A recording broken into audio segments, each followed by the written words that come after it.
have all of the assists off, is that correct? Yes.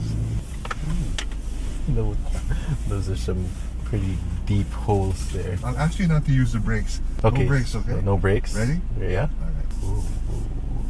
Whoa. All right. You might have to compensate.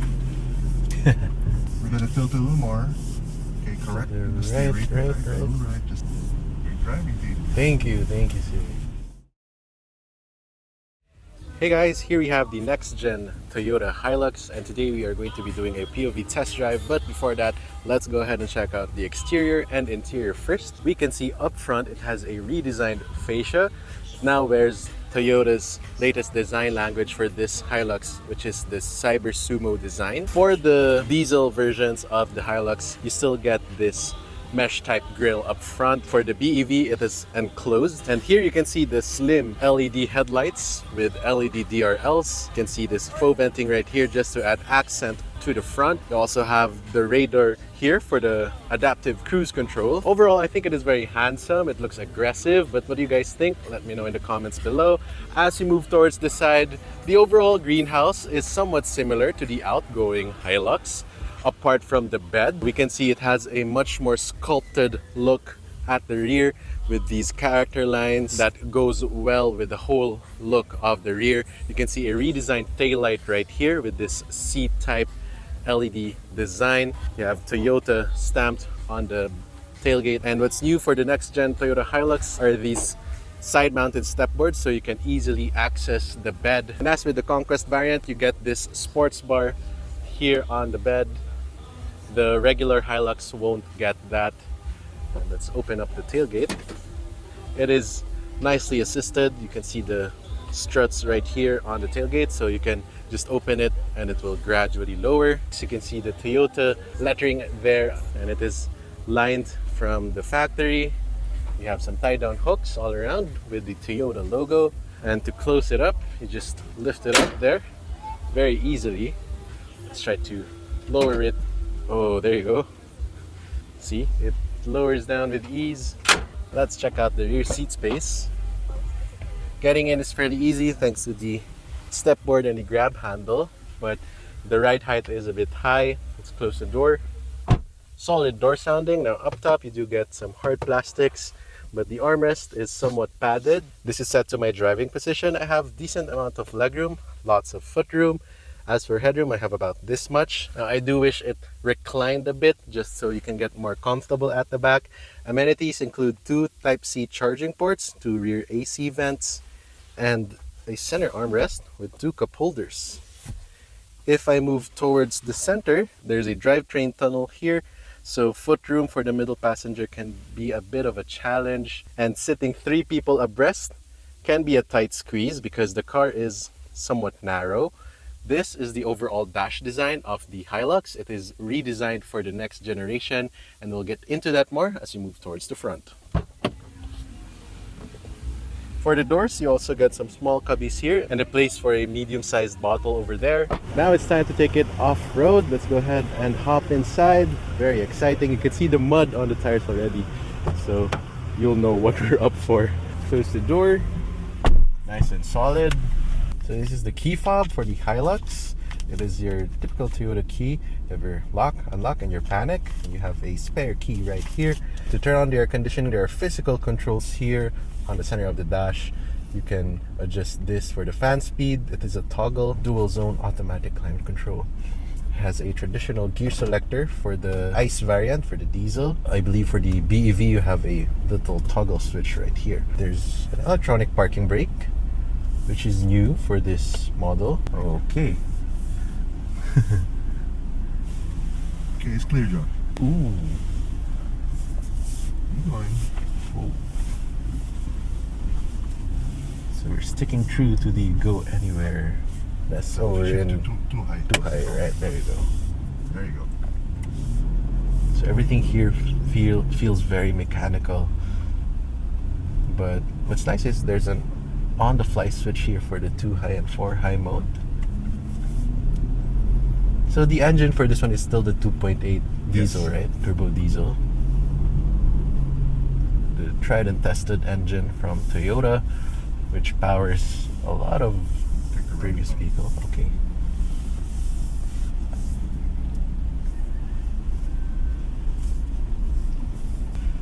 The steering feels well weighted still. It's not as heavily assisted as in its competitors, but body roll, you can still definitely feel it just with that small roundabout that we did.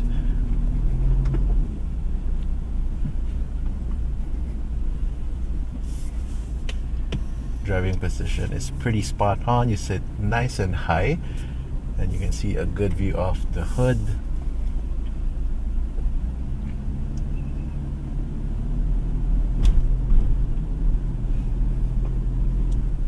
While we're here, we'll shift the vehicle to 4-wheel drive low range. Okay. So on the fly, you can go to 4H. Mm-hmm. All right, and then since we're going to low range, 4-wheel drive low range, you gotta shift Put to it neutral. to neutral. Okay. All right, and then push down, and then Down. take it down.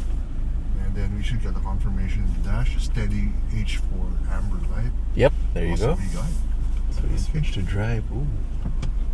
Okay, Let's go. Okay.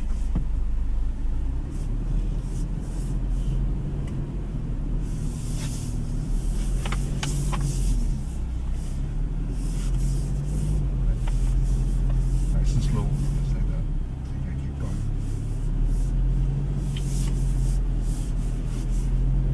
So we have all of the assists off. Is that Yes, correct? yes. It's not needed now. But of course we have traction control and Okay. 4-wheel drive low range. Okay, these are the zigzag ruts. Right. These are essentially alternate potholes. Okay. So we just take it straight. All right. Just cut it straight and then drop one tire at a time. Gently. Okay. No need to apply To the brakes. brake. Yeah, Okay, just okay. modulate the accelerator. There you go. Ooh. Okay. No drama. No, those are some pretty deep holes there.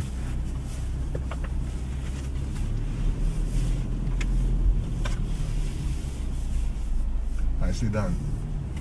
Right.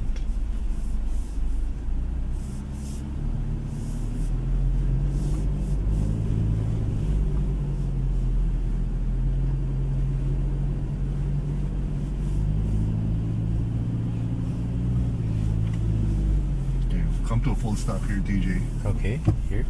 Wait for our turn. So the driver has this 3-spoke design steering wheel with this leather type material. Off to the left you have your trip computer controls and your radio controls. Off to the right you have your cruise control together with the lane departure warning and adaptive cruise control. Feels pretty nice to the touch. See? Where you can proceed. Just give it a little more throttle here as we go up. Just a little more. Okay. Great. We'll go around the Rotunda. Okay. Take it wide because it's a long wheelbase vehicle. Right. So here? Right. Right already.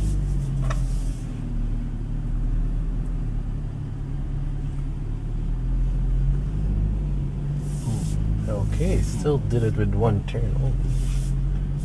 Next is our drop. Okay. I'll ask you not to use the brakes. Just modulate with the accelerator. Okay. And then let's just go down using compression. Okay. No brakes, okay? No brakes. Ready? Yeah. All right.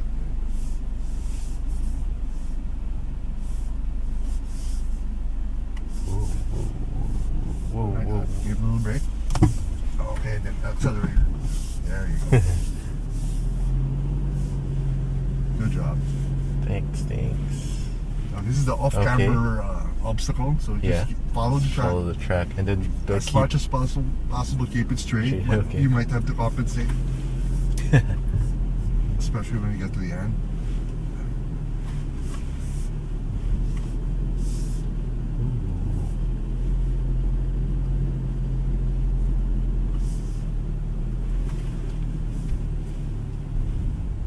Okay, keep going. We're gonna tilt a little more. Okay, correct. the The steering, right. A little right, just a little, very little input only. Keep going. Keep your gas. Nicely done. Hey.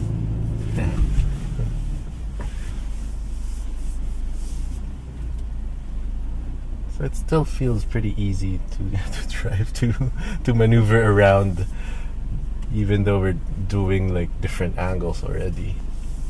So with this one also we're doing highway tires. Correct. Oh. We're at a disadvantage here because we're using highway terrain tires. Ideally, off-road, all-terrain treads or mud-terrain treads would be better, but as you can see, the vehicle is still capable. Yeah. Using the traction gains and the torque we're getting from the low range. Yeah.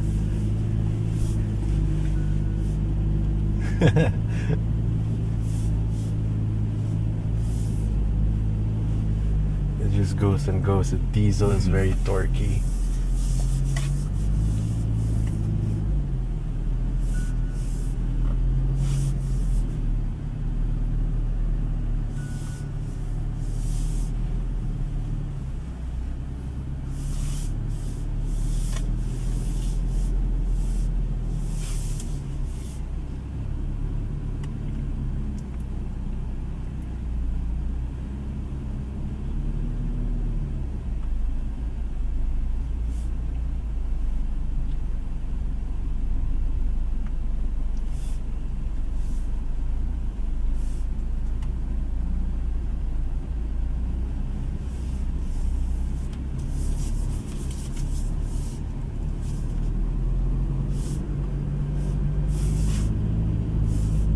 Yeah. What's nice about the... Is this still the hydraulic power steering? But Yes. okay. Is that you can still feel the wheels where they're pointed, right? Right.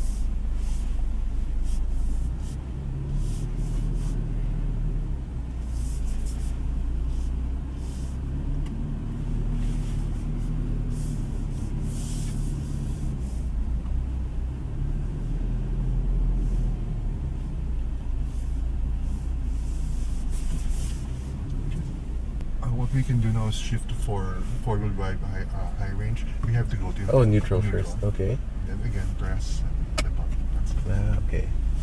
Is it For steady? high. Oh, it's steady? Okay, Yep. we're good. We're good. Let's go there.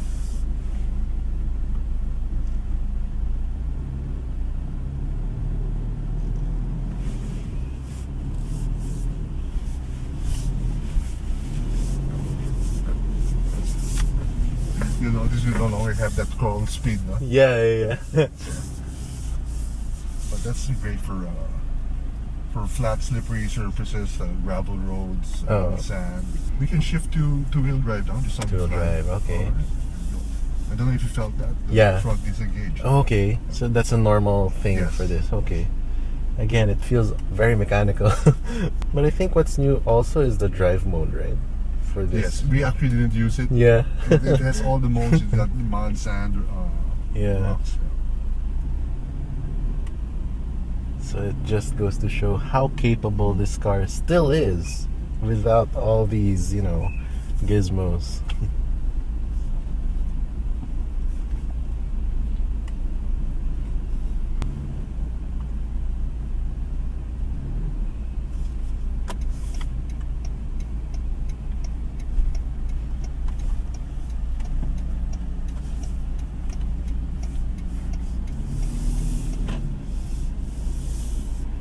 And I also noticed it has the 360 camera, and we also didn't get to use that there because you can see a good view of the road ahead and the course. But if there are more challenging terrain or a much more tight space that you need to tackle, that's a very helpful feature. It's not the best resolution, but it still gets the job done.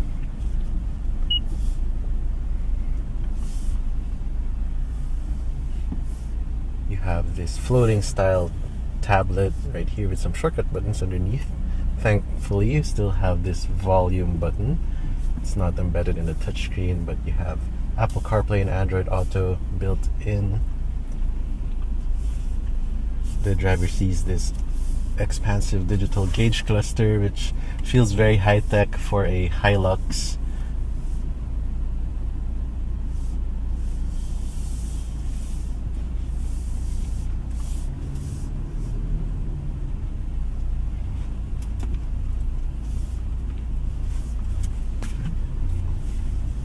Great driving, TJ. Thank you, Siri.